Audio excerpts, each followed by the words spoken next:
là. Il revient le long, là, oui, bien. Non, il n'y a rien.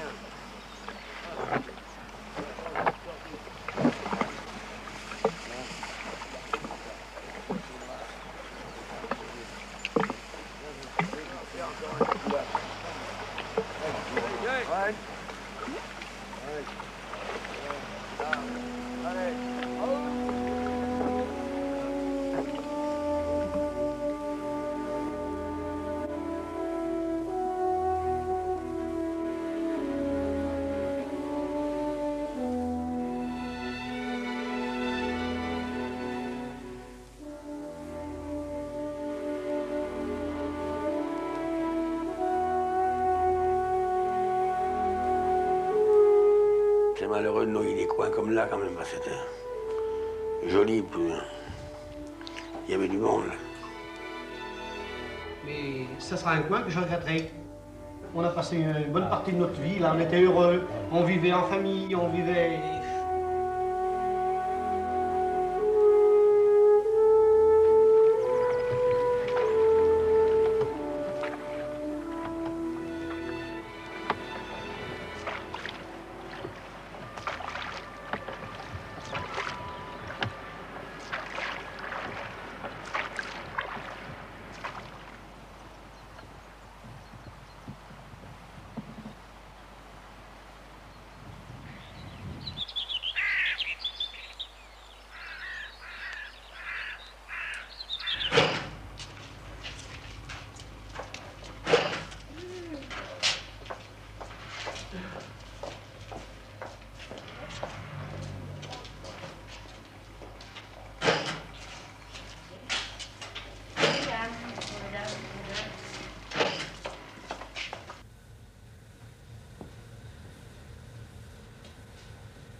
Cette usine a été construite par les frères Montgolfier.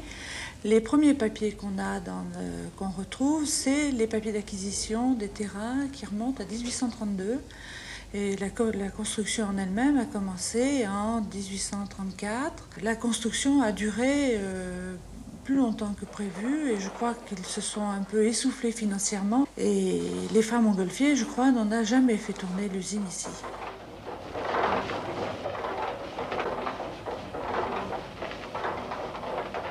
L'arrière-arrière-grand-père qui a racheté était déjà papetier et avait un moulin à Cussé dans l'Allier. Et donc il a été informé que cette papeterie se vendait et il l'a donc acheté. Et ils n'ont pas bougé en somme depuis 1842. Et nous fêtons donc cette année le 140e anniversaire de l'usine. Alors c'est passé de votre arrière-arrière-grand-père de père en fils. De père en fils. De père en fils. Et en somme, moi je suis là à la suite de ma mère.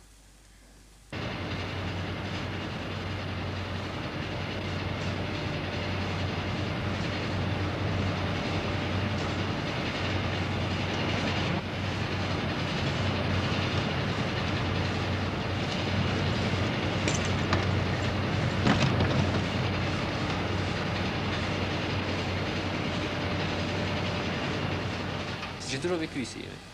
Ça fait 41 ans que je suis né, ici. Et bon, bah, évidemment, j'aime bien... C'est pas mon usine, mais enfin, presque, quoi. J'ai toujours vécu au milieu de ces murs, là. Même quand j'étais gosse, que mon père travaillait ici, j'étais souvent dans l'usine d'ailleurs. Ce que je me rappelle bien, en tout cas, c'est que une fois, je me rappelle, ça devait être toi ou c'est quelqu'un de l'usine là qui nous avait sorti, pas un coup de pied dans le derrière, mais presque. Le coup qu'on jouait à cache-cache avec les... Oh, il y avait tous les copains, on était 3 ou 4 là-bas dedans. On jouait à cache-cache, on s'envoyait on se balançait des confettis, des papiers, tout ça. Alors, alors sûrement que si j'avais passé derrière, alors sûrement ça devait faire vilain. Les samedis soirs que les gars avaient bien nettoyé, et là je me souviens, et puis qu'on y foutait tout en l'air, quoi. Non, là c'est des trucs qui ça remonte pas d'aujourd'hui. Hein. Bon, ben, maintenant je travaille là, j'habite ici. Je passe... je suis tout le temps ici, quoi. Même la nuit, quand on vient me réveiller pour travailler, d'ailleurs.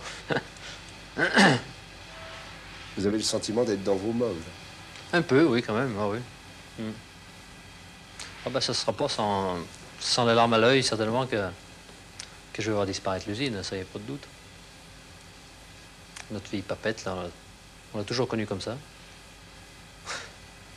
Alors...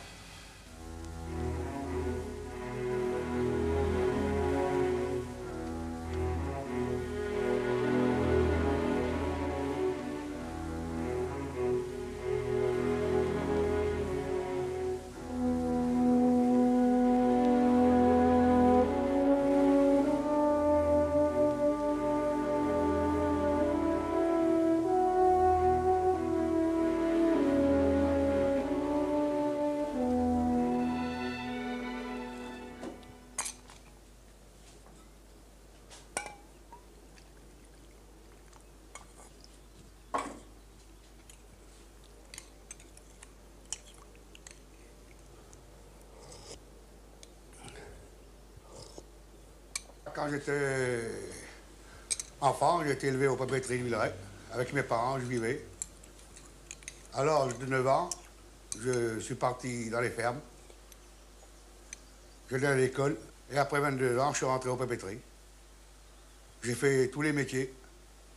Commencé par gamin de machine, conducteur, surveillant de fabrication. Nous avons passé près toute notre vie là-bas. Le bruit, on y était habitué. Moi, ça ne me faisait rien. Il y en a qui peuvent pas, qui ont couché chez moi, ils ne peuvent pas à cause du bruit. Oui. Moi, j'ai quand même pas. On y est habitué. C'est comme ceux qui ont dû un train le tour de chez eux, quoi. Pareil. On était tout. Pour moi, c'était toute ma vie. Avec la chasse, la pêche, c'était mes distractions. À présent, qu'est-ce que vous voulez, on détruit tout. On pollue l'eau, on pollue l'air, on pollue la nature. Croyez-moi qu'un jour, la nature se vengera. Hein. Je crois bien. Hein. Que nous ne sommes pas tellement loin des volcans, là, du Puy-de-Dôme. Certainement qu'il y aura sur une fin un jour. Hein.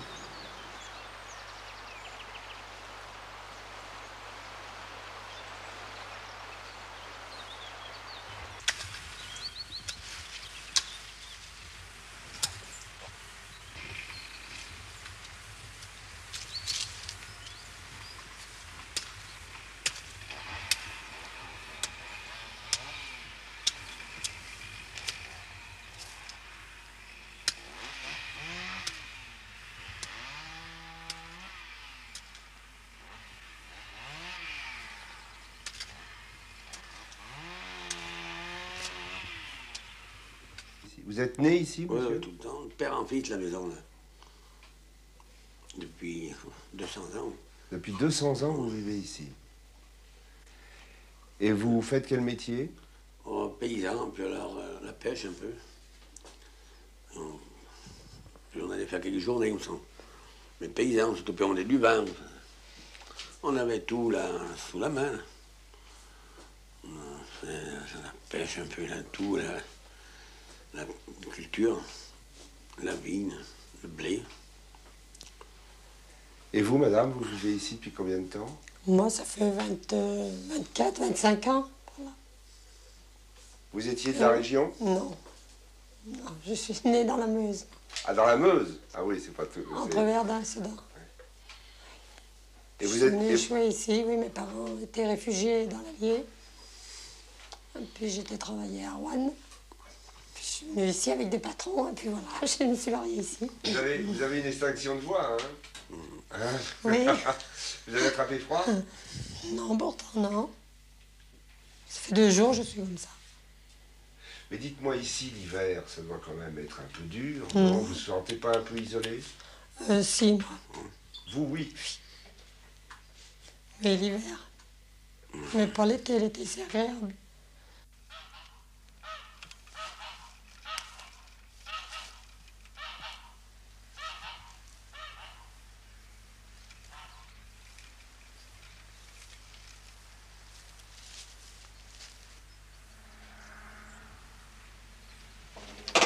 Voilà, bien. Ah, bien. Attends, vas-y. Tiens là, bon. Tiens, maintenant, hein. Tiens. Ouais, faut pas te tenir là, on dit. Allez, tiens là, hein, tiens là-bas, hein. Tiens là, toi, un petit peu. Lève-toi, lève. Lève plus haut, lève plus haut. Un peu mieux. Là, c'est bon. Là, allez, là. Attends, t'es coincé l'échelle. Tire pas, toi. Laisse faire. C'est bien. Allez. Mais là, vous démontez votre maison. Bah oui, on récupère un peu. C'est comme Vous c'était tout récupérez neuf. les choses. C'était tout neuf. Hein. Il y a 12-13 ans que c'est fait. Il n'y en a même pas. Il y a 10 ans.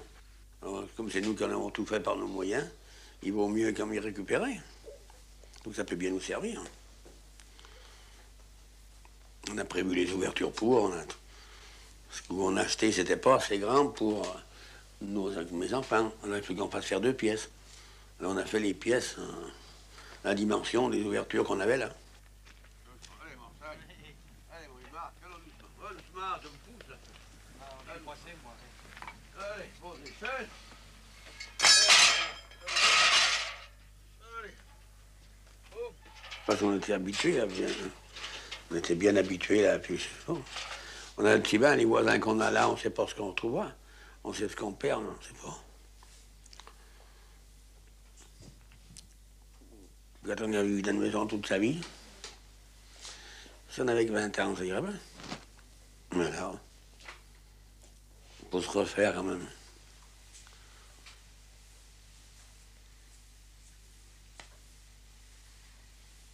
Le mieux qui manquera, c'est la Loire. Même pour mes enfants.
Ben, j'étais à peu près le seul dans le coin qui était pour le barrage, moi, parce que je m'en fichais, vous comprenez. J'avais une résidence là. On appelait enfin, l'administration appelait ça résidence secondaire. Moi, j'ai jamais voulu qu'on appelle résidence secondaire. Pour moi, c'était maison familiale, ça vient de la famille, vous comprenez ça. Alors, parce que pour les impôts, pour tout, moi, je ne voulais pas marcher dans leur combine. C'était des résidences, c'était une résidence familiale que j'avais. Ça venait d'où? Ça vient du côté de ma femme, ça. Ah, c'était votre femme qui avait Oui, cette maison? cette maison, oui. Et vous n'étiez pas d'ici? Ah, j'étais de Roanne, moi. C'est tout. J'étais de Roanne, en somme, quand je suis venu dans ce pays, j'étais le seul qui était avec tout ce paysan-là. Et c'est tout ce qu'il y avait. Ouais. Et vous, alors, pour vous, le barrage, finalement... Pour moi, le barrage, j'ai trouvé que c'était une chose qui est nécessaire. Parce que, écoutez, supposons on arrive à un certain âge, qu'est-ce que je fais de faire d'une maison comme ça, moi? Ben, si je veux profiter de mon argent, il faut que je la vende, cette maison. C'était normal. Et je l'aurais vendu à des gars qui veulent faire des résidences secondaires. Vous savez très bien comment ça se passe. Hein. Ils ne veulent pas y mettre cher, ils n'ont peut-être pas les gros moyens. Et moi, ce qui m'intéressait, c'est d'avoir un peu plus d'argent. Et je crois que c'était la meilleure solution de la vendre à ce gens-là. Mais malgré tout, ils n'ont peut-être pas été non plus vraiment à leur temps de leur tâche, parce qu'ils ne nous ont pas payé. Ils ont bien payé, d'accord, si vous voulez, par là. Mais il y en a qui ont été payés mieux que les autres. Regardez, par exemple, la papeterie. Eh bien, on leur construit un neuf. Et nous, on ne nous reconstruit pas, on nous donne de l'argent, c'est tout. D'après la valeur de nos bâtiments. Naturellement, c'est bien gentil de nous dire on ne peut pas vous donner des maisons neuves pour des vieilles maisons. Mais on n'a rien demandé à personne non plus. Hein. C'était normal, ça, cette question-là. Enfin, ça s'est passé comme ça. Pour moi, ça a pas mal été. Je ne me plains pas trop. Sauf qu'ils ont mis longtemps pour payer et que c'est même encore pas fini. J'ai des promesses qui datent de 79 et qu'on attend encore l'argent. Hein. Je sais bien que ce n'est pas un gros paquet qui reste, mais quand même, ça aurait dû être fait parce qu'ils ont fait des erreurs de tous les côtés. Hein. Ouais.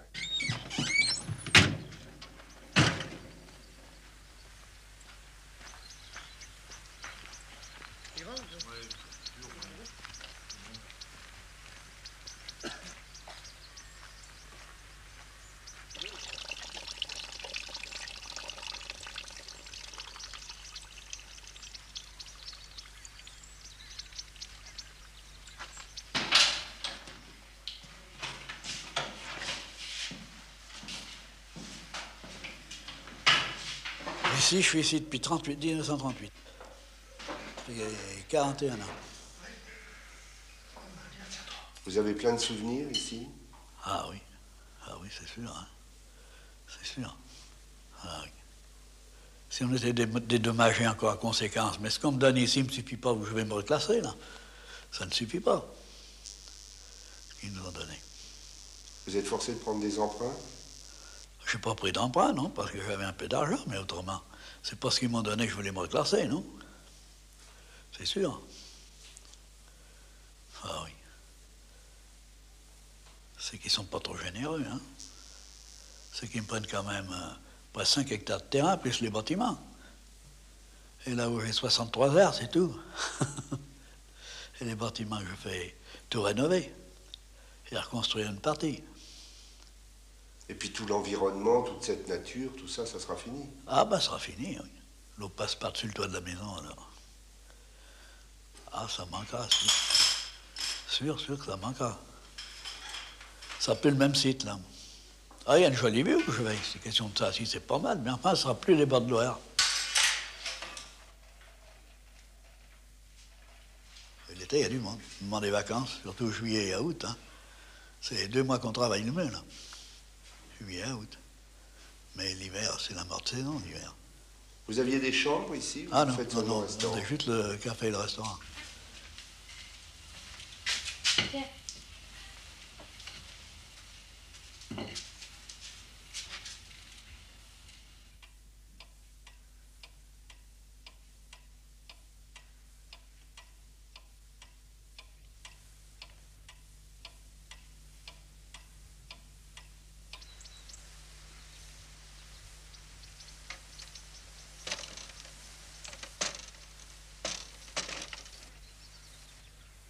Ah, ben l'hiver, on avait du bois à faire. J'ai de la vigne aussi. J'ai de la vigne, on taillait la vigne l'hiver. Vous étiez aussi cultivateur? Oui, vous avez les deux.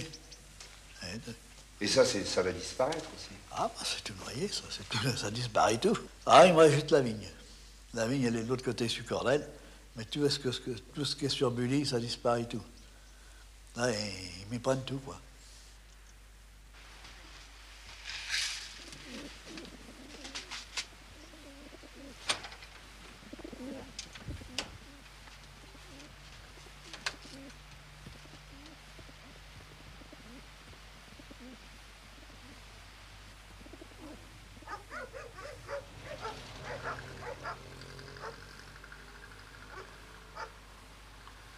Vous avez toujours habité ici, oui? Toujours habité ici, oui. J'y suis née. Mon père tenait son moulin. J'ai marché son moulin. Il a toujours vécu là. Il était anti-barrage, lui aussi. Il était anti-barrage? Vous y avez cru à quel moment, vous, au barrage? Ben, j'ai cru les dernières années que nous venons de vivre, là.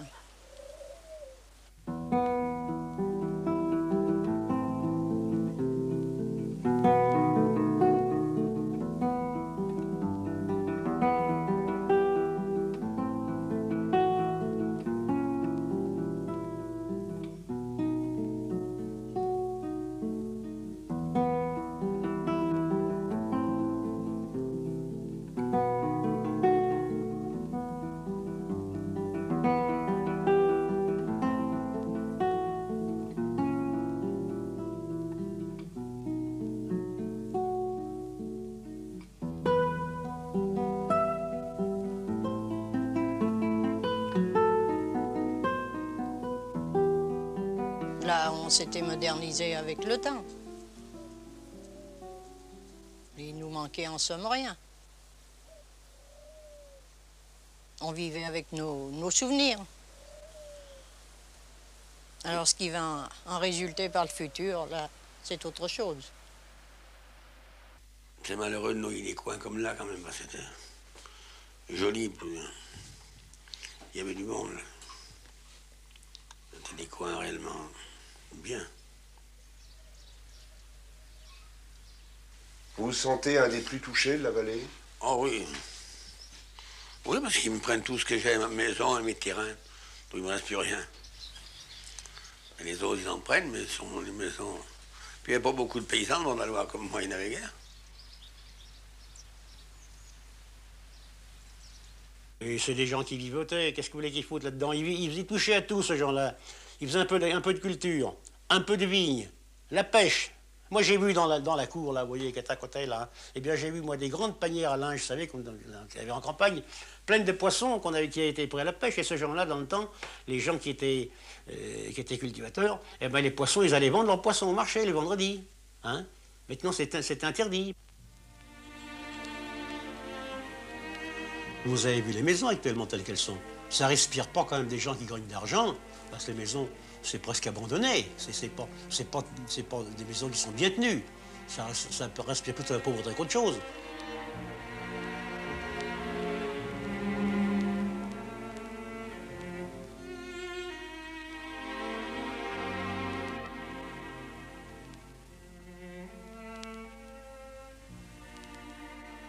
Maintenant, montez plus loin, vous verrez des vieilles maisons qui sont toutes à moitié anéanties. On ne peut pas dire que c'était des gens qui vivaient sur l'heure. Hein.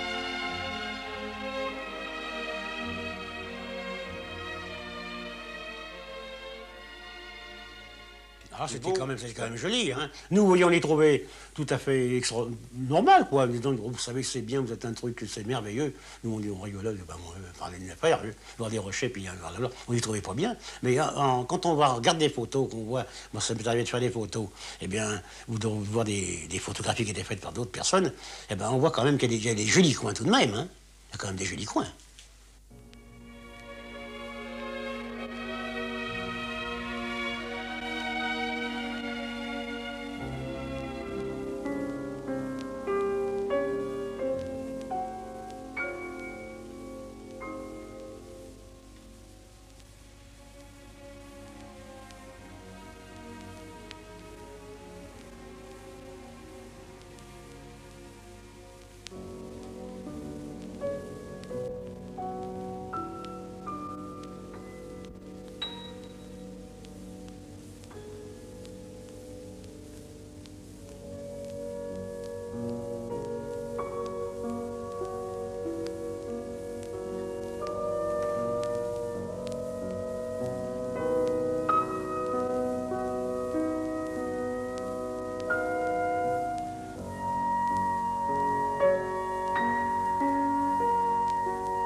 ici, nous sommes sur un site où il y a une occupation qui est datée de 24 000 ans.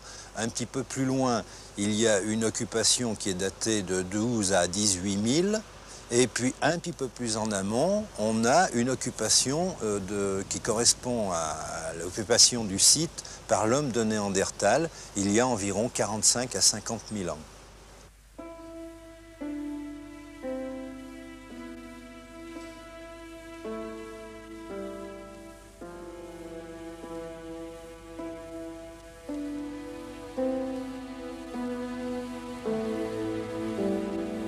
Il y a eu une érosion, le fleuve s'est enfoncé, puisque nous avons des alluvions qui sont beaucoup plus hautes que le lit du fleuve actuel.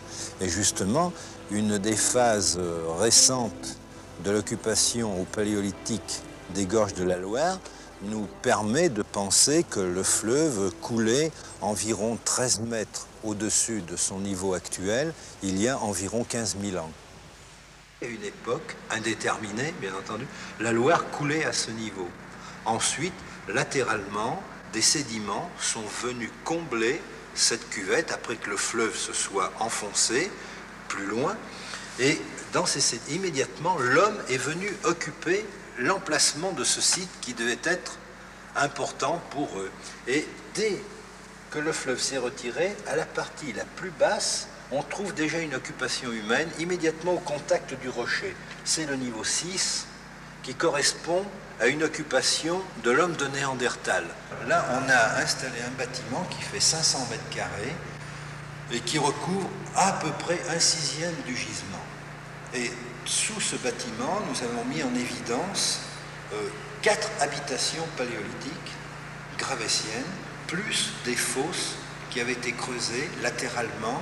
Et c'est dans ces fosses, d'ailleurs, où on a rencontré énormément de vestiges, aussi des silex taillés, de la faune, des ossements brûlés, et même on a rencontré des pendeloques, des objets de prépa.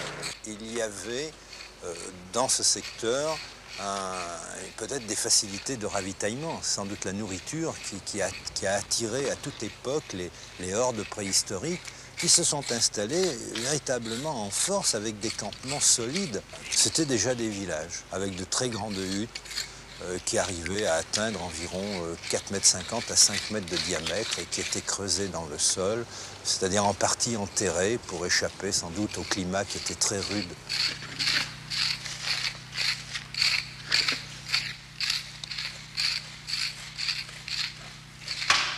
C'est le cultivateur du secteur qui avait ramassé quelques silex et qui les a remis au musée de Roanne, où il y avait Joseph Deschlet, qui est un archéologue illustre, qui était très connu à l'époque, donc qui est venu sur le site. Mais le site devait être quand même connu antérieurement, puisque dans un livre, il me semble avoir lu sur les bateliers qui descendaient la Loire pour transporter, il me semble bien que c'était de charbon depuis Saint-Étienne, pour le descendre jusqu'à Roanne, eh bien, s'arrêtaient fréquemment au saut du Perron, au siècle dernier, pour, sur ce site, recueillir des silex, et ces silex les utiliser pour battre le briquet. Comme nous sommes dans une région cristalline où il n'y a pas de silex, le site était donc connu pour son silex, et bien entendu, ils ignoraient qu'il avait été apporté par les hommes préhistoriques il y a des millénaires et des millénaires.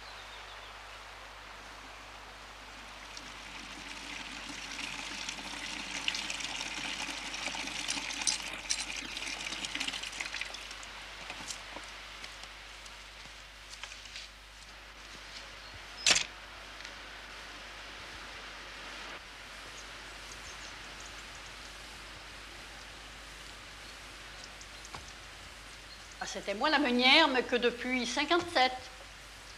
Je me suis mariée en 57, moi, avec le meunier ici. C'était de famille. Justement, ça date les familles depuis, écoutez, je ne peux pas vous citer la date, mais je crois que c'est 1800 et quelques, il y a quelqu'un qui le sait, ça. C'était ma belle-mère, sa mère qui était veuve, qui tenait le moulin. Et il est revenu de prisonnier, alors ils ont travaillé tous les deux, et ils vivaient ensemble, en commun. Ils vivaient en commun, il y avait sa sœur, ça vivait tout ensemble. Et après, quand il est venu se marier, quand il s'est marié, on s'est installé là. Et le moulin a cessé de fonctionner quand? Eh bien, sa mort en 1975.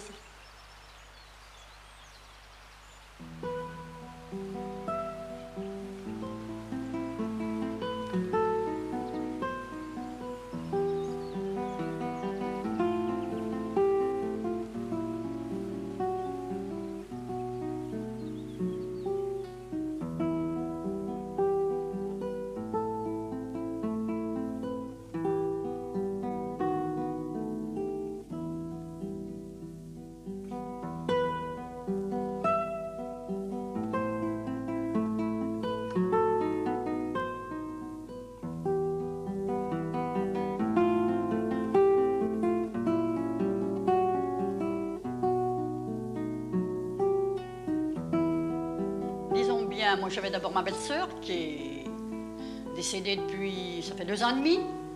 Alors, on vivait un peu, pas ensemble, mais enfin, voisines l'une de l'autre. Et moi, j'avais des bêtes, je tenais une ferme en même temps. Le terrain qui est de l'autre côté, ça m'appartenait. Ah, c'est ça, alors. Je faisais la location. Et le pré qu'ils m'ont occupé, il était à moi, là, qu'ils ont occupé pour faire le pont. Il était à moi, ils se sont installés dedans. Alors là, à ce moment-là, j'ai plus pu avoir des bêtes là. Ah, c'est ça. Donc, vous aviez en fait une activité qui vous permettait oui, de agricole, moi, qui m'a permis de continuer. Et vous travailliez toute seule? Ben oui, avec des aides, mais je travaillais toute seule. On avait un ouvrier dans le temps de mon mari, et puis je ne l'ai plus occupé. Alors, moi, je faisais de l'élevage de l'autre côté.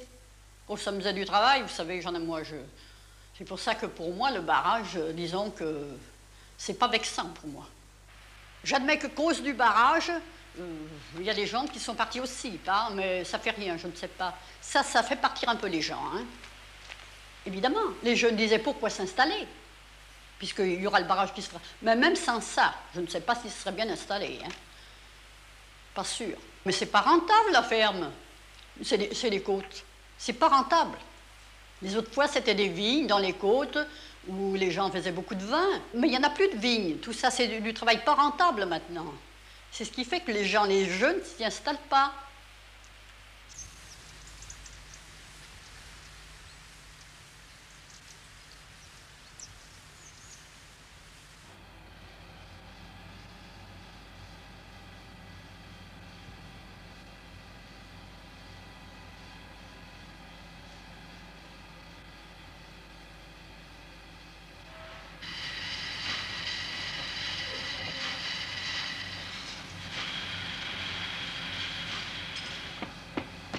Mais dites-moi, pour quelqu'un comme vous qui arrive dans cette affaire jeune femme, ça n'a pas dû être simple non plus au début. Rien ne vous avait préparé à ça. Je crois que j'ai été très aidée par les ouvriers. Je crois qu'ils m'ont tout de suite acceptée.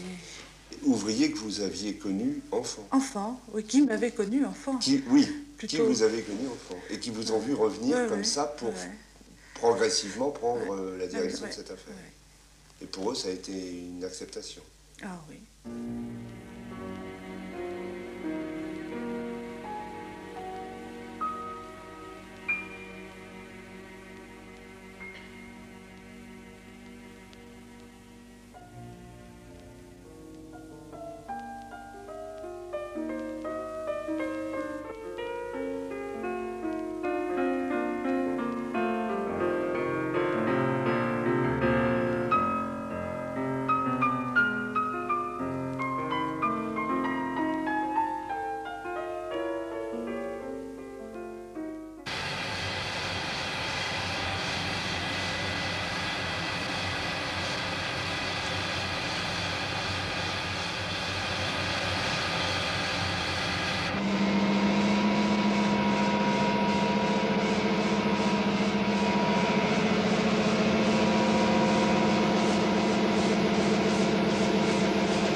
Alors ici, on fait des papiers d'emballage, l'emballage tout à fait ordinaire et des papiers pour faire des fonds de cajot pour les fruits et légumes.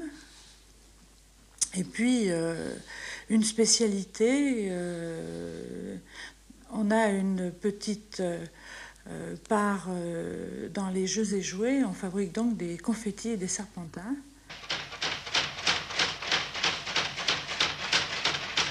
J'ai commencé confetti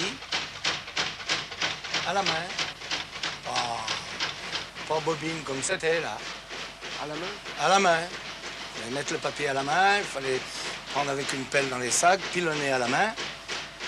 Et puis après, j'ai demandé la place de chauffeur de chaudière.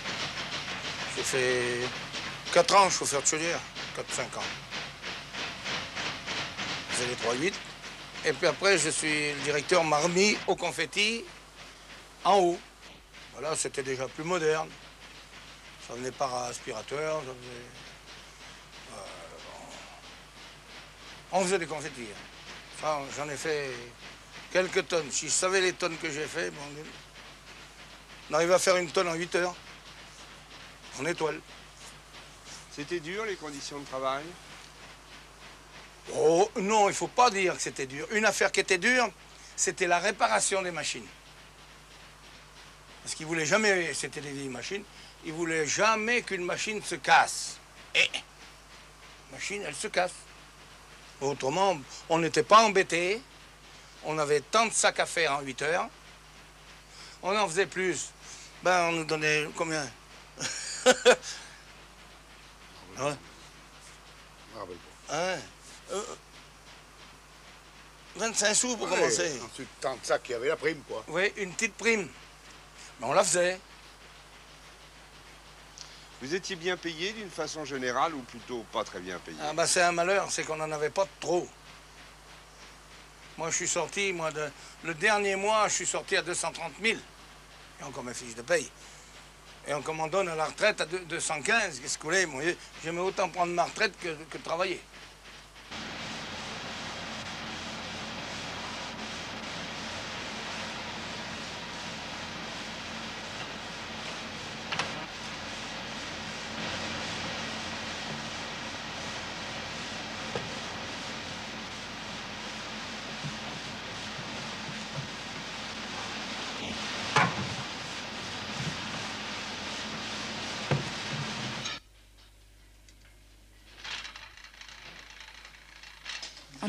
On a un article parlant du barrage daté de 1912, mais le barrage est imminent depuis 1928. Mais vous disiez même à la fin ne plus tellement y croire à ce barrage. Non, on n'y croyait pas. Et quand le projet a donc été repris pour la régularisation de la Loire et le refroidissement des centrales nucléaires, nous, on avait classé le dossier. C'était très compliqué parce qu'on se retrouvait à l'époque avec des machines qui avaient vieilli en attendant l'expropriation, l'interdiction de faire des investissements. Et en 68, quand on a su que l'EDF abandonnait son projet, il a fallu prendre un virage difficile. Hein. On avait même envisagé à l'époque de recommencer à une machine à papier, refaire une machine, revoir les moyens de trituration. À l'époque, il fallait réagir et vite. Et le temps qu'on commence à prendre des décisions, qu'on aille voir du matériel, on nous a à nouveau annoncé que le barrage était reparti et que cette fois-ci, c'était la bonne foi. Comme ça avait d'ailleurs été annoncé en 1938 et en 1932. Enfin, depuis que je suis à la boîte, moi j'en ai toujours écouté parler. Et il paraît, enfin c'est pas compliqué, il paraît qu'ils ont fait les premiers sondages en 1936, je crois. Et toujours ils en parlaient, toujours ils en parlaient. D'ailleurs, ça nous a bigrement emmerdé parce que on n'osait pas vraiment monter des machines neuves ou ainsi de suite, quoi. Enfin, la preuve, puisque la centrale, elle est montée depuis 1948, alors. Ce que je me souviens, tiens, c'est quand j'étais au collège, par exemple. Je me rappelle quand ils nous mettaient sur un vieux tour. Et puis quand on se disait, quand on travaillera, enfin quand on aura un boulot, jamais on travaillera sur une vieille machine pareille. Et quand je suis rentré là, que je te voyais enfin, tourner sur une mécanique pareille, refaire des dents en bois là sur les couronnes, c'était du temps passé. Et ça va me manquer parce que c'est vrai. Sans blague. Ah bah c'était de la vraie mécanique, quoi, parce que c'est vrai. Les machines sont très vieilles, bien sûr, et qu'il faut les maintenir en état de fonctionner, quoi. On a beaucoup de vapeur pour sécher le papier, donc on a des tuyauteries qui sont plutôt rafistolées, même, je dirais. On a des joints, tous les clics-clacs de tous les côtés. Alors ça, c'est assez dur à maintenir, quoi, en fonctionnement. Le jour de ta première communion, il y avait à ce moment-là les meules de la machine à inde. Elles étaient commandées par un gros engrenage et par courroie, donc par une turbine qu'on appelait la Magna-Simon. Oui, je me souviens.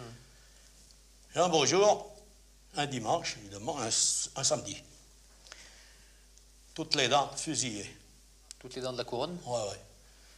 Remarque que j'en avais toujours une d'avance.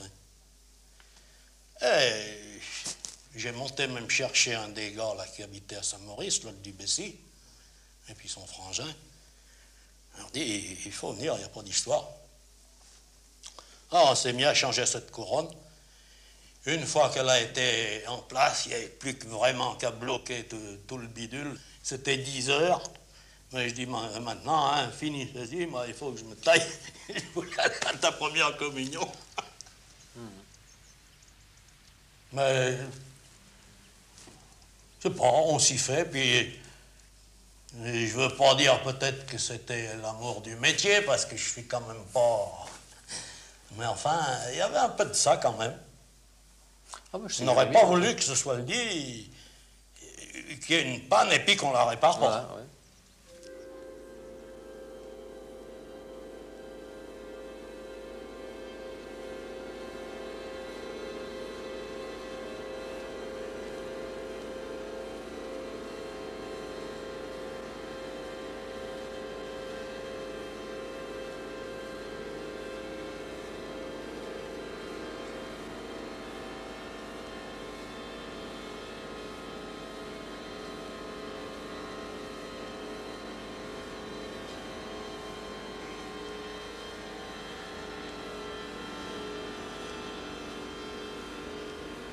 Depuis le temps que j'en ai écouté parler de ce sacré barrage,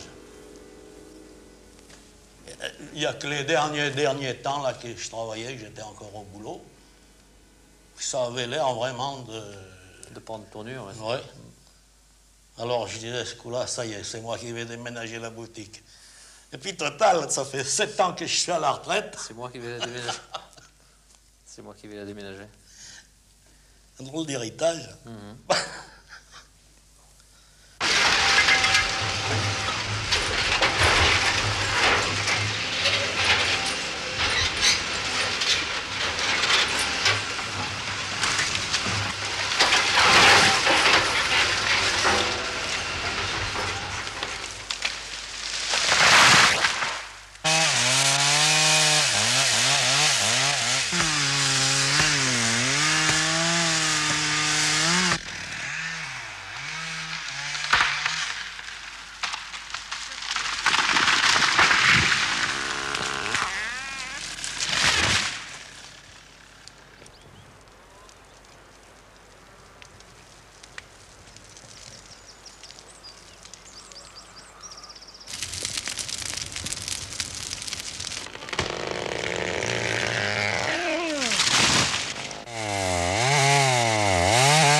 t'as encore une belle là. Attends, tu fais gaffe là, hein.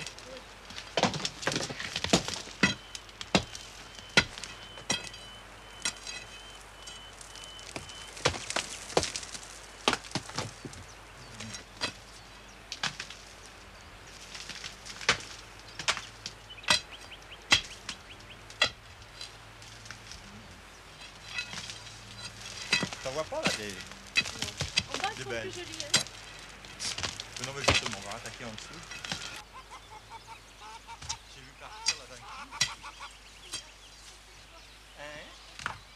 Ouais mais t'as pas ramassé ici avec moi?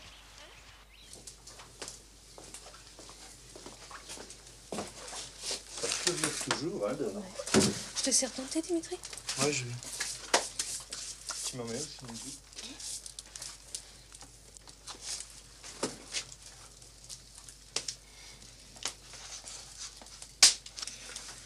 Oh tiens, pourquoi j'avais pensé là sur la cave. Attends, faudrait que je retrouve la page. Tu sais, la cave du thé. Donc de la passer au plâtre et puis lui faire une décoration murale. C'est un petit peu comme dans l'église de Saint-Maurice. Hein. C'est pas mal. Mais de faire vraiment toutes les voûtes décorées. Alors donc il y a quand même une affection qui est née entre nous et puis Pierre. Et on s'est dit c'est pas possible, c'est de laisser passer tout ça sous des bulldozers. Qu'est-ce que vous avez fait au chantier aujourd'hui? Oh, pas grand-chose. Hein. On a fait un petit peu de démolition parce que ça pleuvait, ça n'a pas arrêté. Je voulais faire, tu sais, monter les boisseaux. Ouais.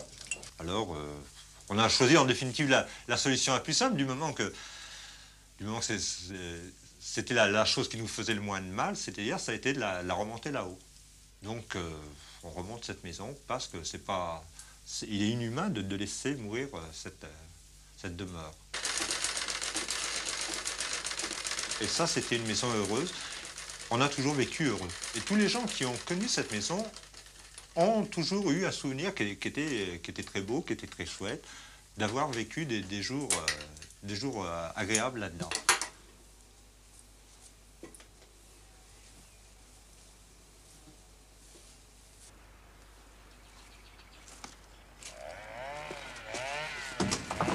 Oh, c'est bon. Hein.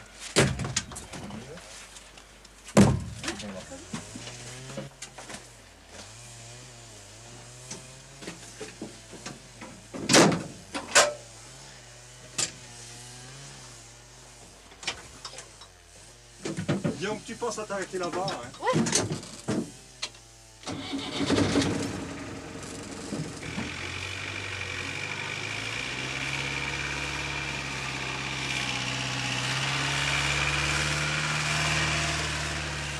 Et puis quand on y réfléchit aussi, ce sera dans le fond la seule maison qu'il y avait dans la vallée qui sera remontée.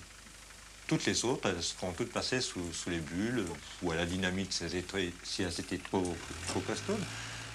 Mais il y a quand même un témoignage. Ça ne servirait pas à grand-chose de parler, de sauvegarder le patrimoine national, etc.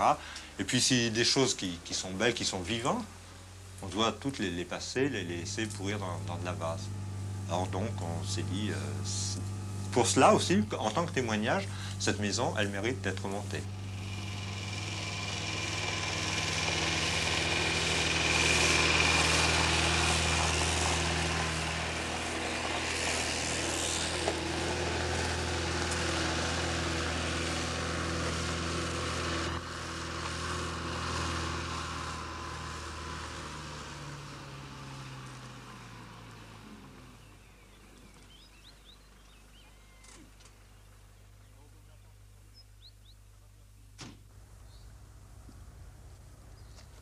Les pierriers, c'est un filet qui descend pas très vite. Alors s'il y a beaucoup d'eau, on ne peut pas pêcher au filet.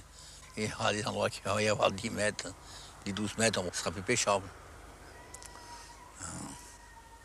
Parce que pour que ça aille bien au filet, il faut qu'il n'y ait pas beaucoup d'eau à 1,50 m, 2 mètres. Autrement, c'est pas possible. Tant que les pierriers descendent, le poisson s'en va.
les poissons, c'est le commerce. Oh. Ça payait à ce moment-là. Mieux qu'aujourd'hui, il n'y en a plus. On avait des coups formidables, là. Et on était... ça allait pas tellement parce qu'on était trop surveillés par les gardes, quoi. Un peu. Et vous avez repéré? Ah oui, oui. On était surveillés. Oh ben... Enfin, on passait à travers. De temps en temps. Comment vous passiez à travers? Ah, ben quand ils ne nous prenaient pas, on était bien sauvés. Mais moi, je me fais prendre là. Lui, il s'est fait prendre là. On ne savait pas loin, mais ça ne nous empêchait pas d'y aller. C'était une passion pour nous, la pêche. Ben oui. Une grande passion. Il y a eu 18 ans au mois de juin. Ma femme vient d'accoucher. Ma femme me dit, je mangerais bien une friture. Bon, j'ai dit, mon Dieu, merde, dis donc, c'est bien. Bon. Je vais à la pêche. J'engraine au lourdon, là. Je trouve un copain qui est Johannes Grand, qui habitait dans la maison au-dessus de Louise, là, qui est tombé. Il me dit, qu'est-ce que tu fais, là? Oh, il me dit, je vais jeter, j'ai engrainé 2-3 coups. Je vais jeter. Tout d'un coup, il me dit, oh, attention, les flics. Ah, merde, nom de Dieu. C'était nuit, quoi. Tombé de nuit, mais c'était nuit. Ah, je fous vite l'épervier dans le panier. Je monte, et du temps, ils avaient avancé trop loin. S'ils s'arrêtent en face de moi, j'étais coincé. Je balance l'épervier par-dessus la route, la corde reste sur la route. Bon, je cause à l'adjudant, moi, il me cause un peu des grosses dents. Mais je dis, mais je suis pas à la pêche, vous voyez, ben, regardez les ongles, il n'y a rien dessus. Puis, oui, bon. Mais quand je vais pour m'en aller, en vélo, l'autre prend la lampe, il fait le tour. Trouve le panier et l'épervier. Ah ben, j'ai dit à la femme en arrivant, je suis coincé. Bon, ça va. Ils viennent là, ils vont dans la carrière, ils viennent voir Marcel. Marcel travaillait. Et moi, plus d'épervier. Une idée, j'ai dit à Marcel que le sien est pendu, je vais vite lui barboter le sien, barboter entre nous, quoi, prendre le sien. Je viens le pendre à ma place, les gendarmes foutent le camp Saint-Maurice pour demander où j'habitais. Ils redescendent à 10h30, 11h moins quart, pam, pam, pam, j'étais au lit. Et je dis, qui c'est? Police. J'ouvre la porte. Ah, il me dit, alors, venez donc reconnaître que votre bien.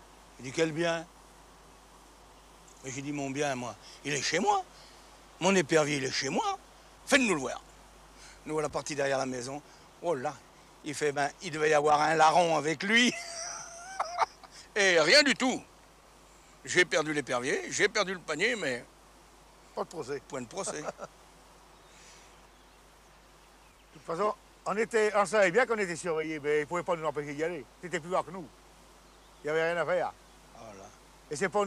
Il y a un coup, lui avait dit, moi, j'ai dit, mais c'est pas nous qui payons le procès, c'est les poissons.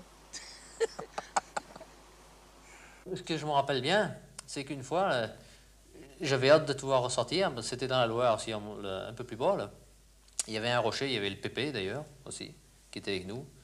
Alors, tu plongeais, le caillou, le gros rocher, quoi, on le voyait pas, bien sûr. Je te voyais disparaître sous la flotte, puis on attendait, j'attendais. Je dis, mais oui, ça commence à faire long. Je te voyais ressortir un barbillon dans les dents, et un autre choquement, et hop. Ah, oui, et tu ben ça devait être dans le gros rocher en bas du Jard, là-bas. Derrière la grande île, là, ouais. Ouais. Oh, ben là, il y en avait, sous les ragottes, là-bas dessous. C'était pas tellement, tu vois, parce que les gens mangeaient pas la toua. Le plaisir mais de c'était le plaisir de les prendre, voilà. Oh ben moi, ça a été pareil. Vous l'aimez, la Loire, hein? Ah oui, ah oui. Ça a été dur de la perdre pour nous. Très dur. T'es pas trop loin, toi. C'était... Tu fais encore 3 km et tu la vois, tandis que moi, il me faut faire 30 km pour que je la vois. La Loire, c'était pour nous, c'était du sport. La pêche était le seul plaisir que nous avions. La pêche et la chasse. Ah oui. On allait donc chercher le lait, hein? Oui, tous les soirs. Donc tous les soirs pour le repas du soir. Alors tu as eu le père Lalmé qui était là-bas dans son coin, tu vois, qui était assis à sa table. Et puis qui commençait ses histoires, tu vois. Alors c'était toujours des histoires de vignes, des histoires de chèvres, des histoires de pêche, parce que c'était un sacré pêcheur de saumon. Saumon, oui. Pêcheur de saumon. Beaucoup de saumon dans la Loire. Mais déjà au début du siècle, alors. Tiens, le chien. Non mais Non, pas au début du siècle, là. Si tu veux, les derniers saumons qu'il a pêchés, c'était quand même dans les années 50, et qui servaient à la table des restaurants de Saint-Maurice. Tiens, à propos, là, il y a un truc que Marie a fait. Ça, c'est un plat. Les Saint-Rambert. C'est... Ça aussi, c'était une super chose des Saint-Rambert, qui descendaient la Loire. Et alors donc, tu as toute... L'histoire des... Tu as donc toute l'histoire, enfin, non, si tu veux, c'est l'illustration des bateaux qui passaient là en dessous, là, donc juste en dessous de chez nous. Ah oui, d'accord, on voit ça. Au Lourdon. Donc tous les passages rocheux. Les bateaux sur la Loire étaient un petit peu particuliers. C'était des bateaux à fond plat et en sapin. On les appelait d'ailleurs des sapines généralement ou des Saint-Rambert parce qu'elles étaient construites à Saint-Rambert-sur-Loire. C'est parce que le sapin est un bois souple qui permettait, quand on avait la malchance de passer sur un haut fond, d'amortir les chocs sans éclater. L'avant du bateau était en sifflet et le fond était plat et en sapin, ce qui faisait que ces bateaux arrivaient très souvent quand même détériorés. Et à Roanne, à partir du XVIIIe siècle, on a eu des chantiers de réparation de bateaux. Ceux qui faisaient ce trajet étaient des mariniers spécialisés. On les recrutait à Balbigny, c'est-à-dire à l'entrée des gorges. Ils faisaient le trajet Balbigny-Roanne et ensuite ils remontaient à pied, sans doute par ce chemin, jusqu'à Balbigny. Et ces mariniers devaient avoir une force un petit peu herculéenne, puisqu'ils dirigeaient leur bateau en étant armés d'une gaffe, c'est-à-dire d'un bâton ferré au bout. Ils se protégeaient la poitrine avec un coussinet en cuir, très épais, et ils amortissaient, donc ils dirigeaient, ils amortissaient, ils ralentissaient les bateaux en s'appuyant sur les rochers. Mais on imagine assez facilement la vitesse à laquelle les bateaux devaient descendre. D'autant plus que très souvent, pour des raisons d'expédition, les bateaux descendaient par train. On reliait 5, 6, 7 bateaux parfois, les uns à la suite des autres, de façon à pouvoir exporter dans les meilleures conditions possibles le charbon qui est extrait dans la région de Saint-Étienne. On naviguait sur ce qu'on appelle la crête de la crue, c'est-à-dire qu'on était porté par la crue, mais il ne fallait pas attendre que la crue soit trop excessive, parce qu'à ce moment-là, ça présentait des dangers trop importants. Au cours de grosses crues, là, c'était pas rare de voir passer des bêtes, des vaches, des chevaux. Il y avait tout un tas de trucs qui circulaient au niveau de la flotte. Des citrouilles, je me rappelle. Moi, je les ai vus aussi. Des citrouilles énormes qui défilaient dans le courant. Là. Des tombereaux, des chars. Ça ramassait tout, quoi. Et puis ça descendait à une vitesse inimaginable. Ça faisait un bruit assourdissant aussi. C'était impressionnant, là.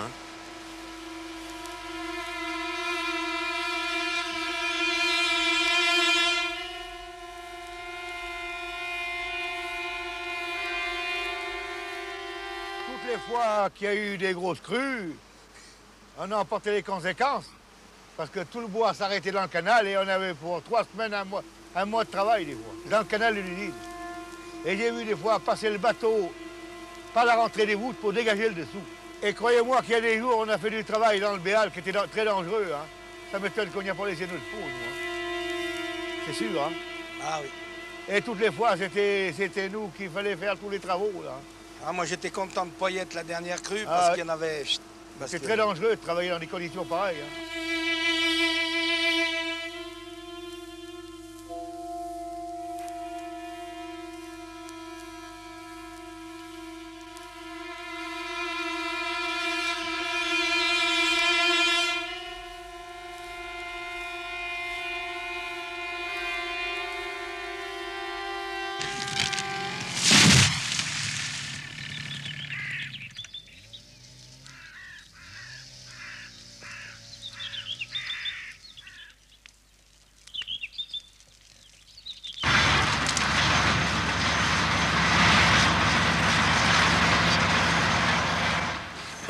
Là, maintenant, quand même. Et alors, la route, ils vont nous couper la route sous peu, là.